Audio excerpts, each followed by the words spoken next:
Hello friend, কেমন আছো তোমরা সবাই? আশা করি তোমরা ভীষণ ভালো আছো। আমিও খুব ভালো আছি। তো আবার নিয়ে চলে এসেছি নতুন একটা ব্লগ।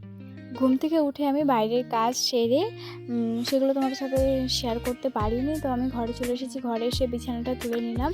তুলে এখন ঘরটা ঝাড় দিয়ে নিচ্ছি। দিয়ে আমি চলে যাব রান্নাঘরে রান্না করতে। তো রান্নাঘরে এসে রান্নাটা দেখো বসিয়েও দিয়েছি।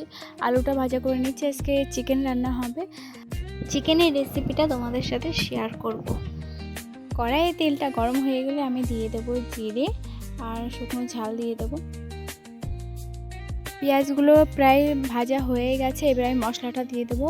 মশলাটা দিয়ে অনেকটা সময় ধরে একটু ভাজতে হবে। মশলাতে আমি একটু লবণ হলুদ দিয়ে দিলাম যাতে মশলাটা তাড়াতাড়ি একটু ভাজা হয়ে। মাংসটা এবার দিয়ে দেবো। মাংসটা দিয়ে একটু লবণ হলুদ আমি দিয়ে দিচ্ছি অল্প করে। দিয়ে এবার আমি ঢাকা দিয়ে দেবো যাতে তাড়াতাড়ি একটু কষানোটা হয়ে যায়। দেখো মাংস দিয়ে কতটা জল বেরিয়েছে। এই জল কিন্তু আমি একটু দিইনি, হ্যাঁ, মাংস দিয়ে জলটা বেরিয়েছে। তো মাংসটা রান্না হোক, তোমরা দেখতে থাকো। আমার মাংস কষানো প্রায় শেষের দিকে। এবার আমি জলটা দিয়ে দিয়েছি।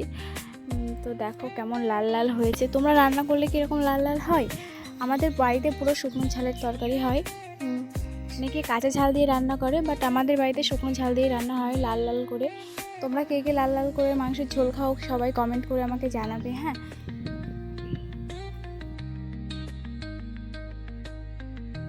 আমার চিকেন রান্না কমপ্লিট।